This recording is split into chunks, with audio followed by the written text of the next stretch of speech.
আসসালামু আলাইকুম, কেমন আছেন সবাই? দেখেন সাজনা ছড়া রান্না করবো আমি এখন। এই যে এখানে পেঁয়াজ রসুনটা আমি একটু ভেজে নিতেছি। এখানে শুকনো মরিচ আর এখানে ডাল। তো আমি সর্বপ্রথম এখানে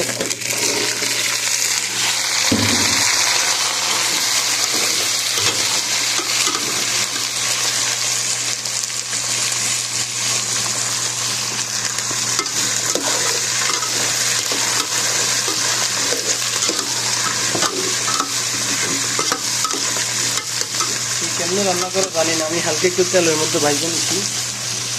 তারপরে ডালটা দিয়ে দিব। এখানে আমি ডাল ধুয়ে রাখছিলাম, ভিজেছিলাম আগে। ডালটাও এখন দিয়ে দিব। দেখেন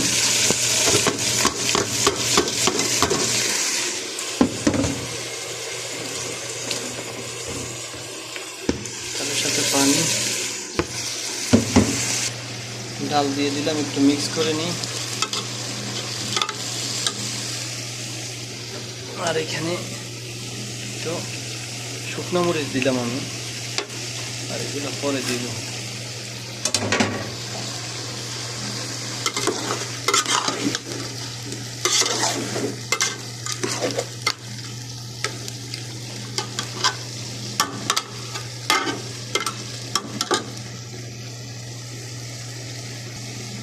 লবণ দিয়ে দিতেছি।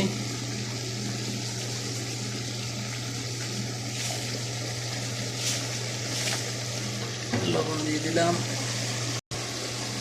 আমি এখানে অল্প অল্প করে একটু 3-4 রকমের কিছু গুঁড়া মশলা দিলাম, হালকা, বেশি না। হলুদ, মরিচ, আবার মিক্স মশলা দিছি, জিরার গুঁড়া দিছি, আর একটু গোলমরিচের গুঁড়া দিলাম। দেখেন এখন এইভাবে আমি একটু হালকা কষানোর পরে একটু পানি দিয়ে রেখে দিব। হালকা পানি দিয়ে আমি একটু ঢাকনা দিয়ে রেখে দেবো। দেখেন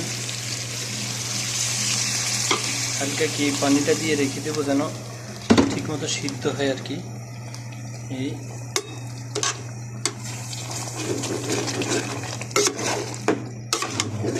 লেগে গেছে।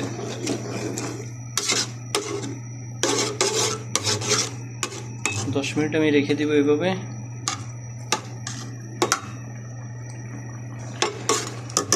ঢাকনা দিয়ে রেখে দেবো 10 মিনিটের জন্য।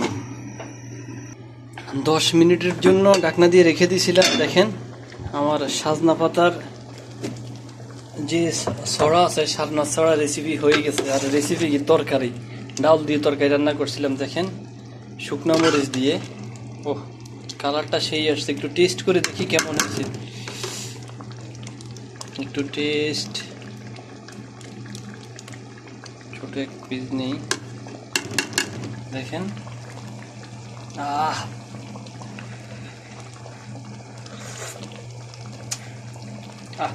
টেস্ট কিন্তু সেই রকম।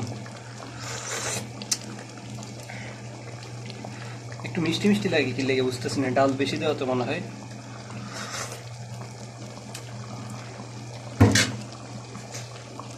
নিজের রান্না স্বাদ।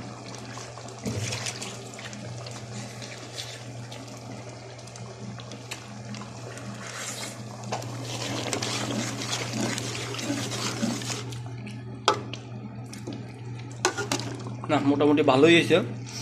শেষ আমার তরকারি হয়ে গেছে। আজকের মতো ভিডিওটা এই পর্যন্তই। রান্নাটা কেমন হয়েছে আসলে বলবেন, কিন্তু কমেন্ট করে যাবেন।